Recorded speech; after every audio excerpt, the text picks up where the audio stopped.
Hello, BookTube. I'm here with a bit of a mail book haul. A surprise mail book haul. I wasn't expecting it. It was sort of a very late, sort of mid-afternoon post, excuse me, postal delivery, which usually has been coming mid-morning. It was a white box, smaller than this one, so I assumed right away that it was more vintage science fiction paperbacks. I opened it off camera. It's not vintage paperbacks, it's something else, which is very nice. And we'll get to these. British Silent Cinema and the Great War, edited by Michael Hammond and Michael Williams. These are Palgrave. Well, all three are Palgrave. They've never been read. They're really tight still. Um, they're basically brand new. And they're expensive, these titles. There's a lot that I would like to have, but like just right here, also by Michael Hammond, The Big Show, British Cinema Culture and the Great War. Maybe not so much. Ivor Novello, Screen Idol, that would be nice. This is Palgrave, 2011. And it's edited by Michael Hammond and Michael Williams, so it's typical of Palgrave to do that kind of thing, a collection of essays.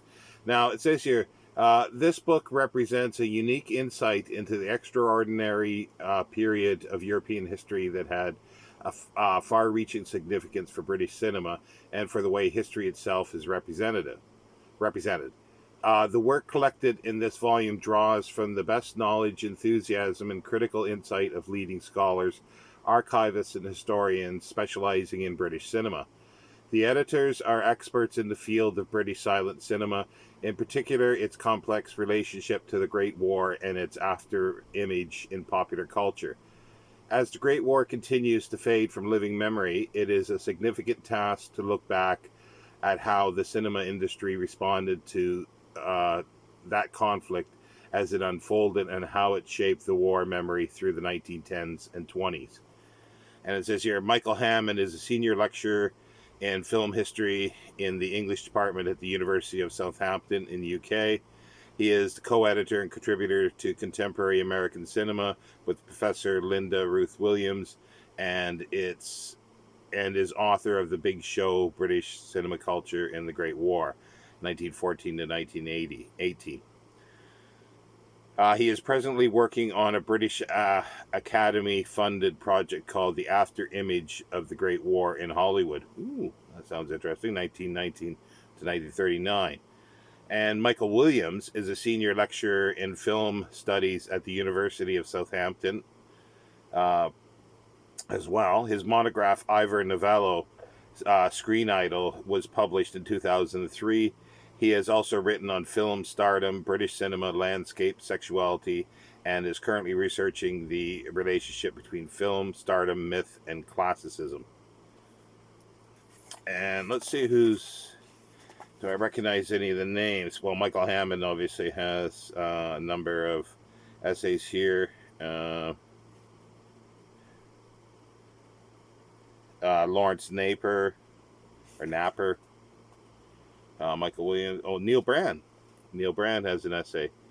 Notes from the archive. It says, hello to all this music memory and revisiting the Great War. Toby Haggarth, Roger Smith, Bryony Dixon, and Lorraine Porter. How shall we look again, revisiting the archive in British silent film and the Great War? This will be very, very interesting. I don't know if it's I don't know who sent these, but is it a hint for Mark and I at Book Time and Elvis to do a section on World War One films, silent films, and we could do one on documentary style and one on fiction as well. This is very interesting. Second one is very similar to this. It's the Great War in popular British cinema of the 1920s, before Journey's End, by Lawrence Napper. So this is by one of the essayists. that are in there, and this is 2015. It's brand new. 2015. Palgrave Macmillan, and it says here, this book discusses British cinema's representation of the Great War during the 1920s in both battle reconstruction films and popular romances. It argues that the popular cinematic representations of the war offered surviving audiences a language through which to interpret their recent experience and traces the ways in which those interpretations changed during the decade. A focus on the cinematic language involved for battle reconstruction films forms a central chapter. Such films use a distinctive kind of staged reality to address their veteran audiences and were often viewed within a specific remembrance context. Other chapters offer the representation of the returning soldier as a war-touched man in a range of fictional narratives and the centrality of rituals of remembrance to many post-war narratives. 1920s British cinematic representations of the war are distinctively of their period and are appraised as part of a wider culture of war representation in the decade. I like that because, yeah, it's looked at from the period rather than not looking back on it and say, oh, well, why didn't they do this? Well, because that was not, now is not then, and then was not now. Yeah, that makes sense. Lawrence Napper is lecturer in the Film Studies Department of King's College London. His previous work includes British cinema and middlebrow culture in the interwar years. See, a lot of this stuff, it's academic press material, so it can be quite pricey. This looks again, and yeah, this is, so this one, I guess it's covering all the periods, but this is for specifically 1920s. So yeah, that's nice. And the third and last one is Film History and Memory, edited by Jenny M. Carlston and Fergal McGarry. Neither names I'm familiar with. Interesting title. Well, let's read what it said. Well, this is 2015 as well. Yes, Palgrave. Film History and Memory examines the relationship between film and history, exploring the multiplicity of ways in which films depict, contest, reinforce, or subvert historical understanding. This volume broadens the focus from history, the study of past events, to memory, the processes, individual, generational, collective, or state-driven, by which meanings are attached to the past.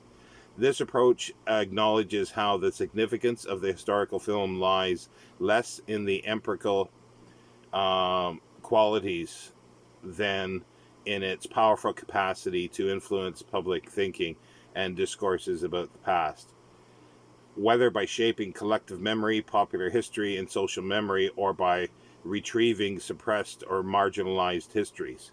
This study aims to contribute to the growing literature on history and film through the breadth of its approach, both in disciplinary and geographical terms. Contributions are drawn not only from the discipline of history, but also from film studies, from practice, art history, languages and literature, and cultural studies. Very interesting. It's an interesting concept, but I'm afraid that it's going to be a little bit of navel gazing. I'm sure. I haven't read it, so I don't know for sure. But even so, you can get a kernel of useful information even out of the most academic and navel gazing bits, because a lot of times it's very interesting. Jenny M. Carlston is lecturer in film at the School of Media, Film and Journalism at the University of Ulster, UK.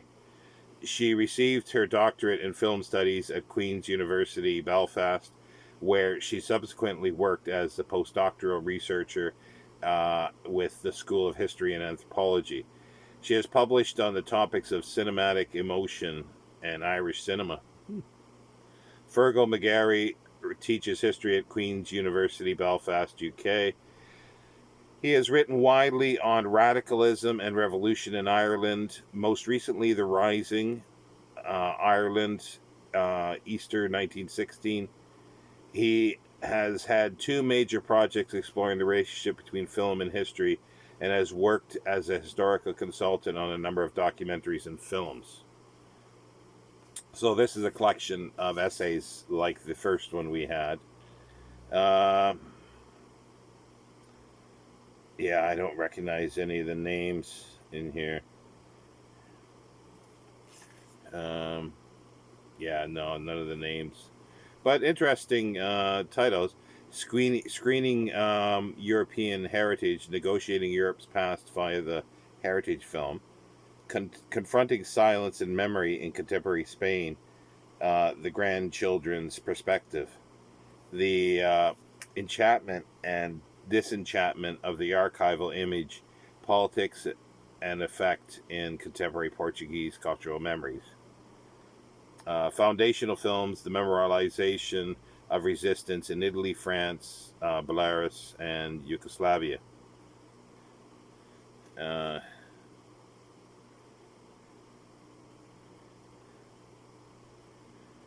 Not thinking clearly, history and emotion in recent Irish cinema. So it's going to cover newer stuff as well. This is basically a detail, well, it is academic film studies.